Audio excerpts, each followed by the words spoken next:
రెండవ సమూయేలు గ్రంథము 9వ అధ్యాయము. యోనాతానును బట్టి నేను ఉపకారము చూపుటకు సౌలు కుటుంబములో ఎవడైనా కలడాయని దావీదు అడిగెను. సౌలు కుటుంబమునకు సేవకుడగు సీబాయను ఒకడుండగా వారు అతనిని దావీదు నొద్దకు పిలువనంపిరి. రాజు, సీబావు నీవే గదా అని అడుగగా అతడు, నీ దాసుడనైన నేనే సీబాను అనెను. రాజు, యెహోవా నాకు దయచూపినట్లుగా నేను ఉపకారము చేయుటకు సౌలు కుటుంబములో ఎవడైనానొకడు శేషించి ఉన్నాడాయని అతనిని అడుగగా, సీబా యోనాతానుకు కుంటికాళ్ళు గల కుమారుడొకడున్నాడని రాజుతో మనవి చేసెను. అతడెక్కడ ఉన్నాడని రాజు అడుగగా, సీబా, చిత్తగించుము, అతడు లోదెబారులో అమ్మీమయేలు కుమారుడగు మాకీరు ఇంటనున్నాడని రాజుతో అనెను.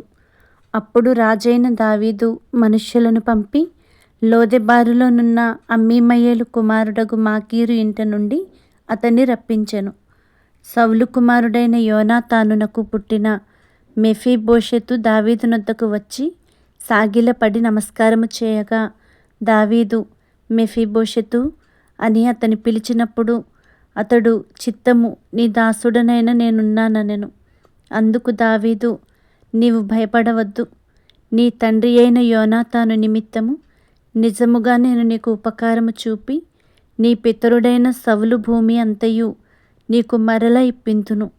మరియు నీవు సదాకాలము నా బల్ల యొద్దనే భోజనము చేయుదువని సెలవీయగా, అతడు నమస్కరించి, చచ్చిన కుక్క వంటి వాడనైన నా ఎడల నీవు దయచూపుటకు నీ దాసుడనగు నేను ఎంతటి వాడను అనెను.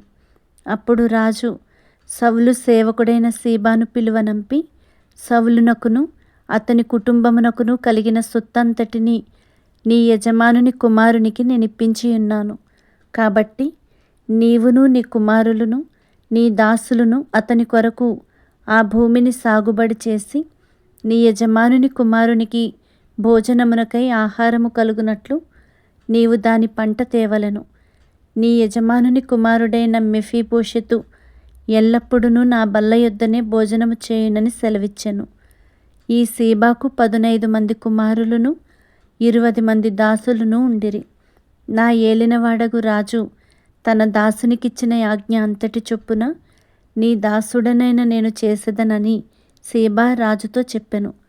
కాగా మెఫీబోషెతు రాజకుమారులలో ఒకడైనట్టుగా రాజు బల్ల యొద్దనే భోజనము చేయుచుండెను. మెఫీబోషెతునకు ఒక చిన్న కుమారుడుండెను, వాని పేరు మీకా. మరియు సీబా ఇంటిలో కాపురమున్న వారందరూ మెఫీబోషెతునకు దాసులుగా ఉండిరి.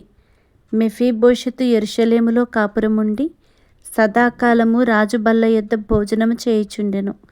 అతని కాళ్ళు రెండును కుంటివి.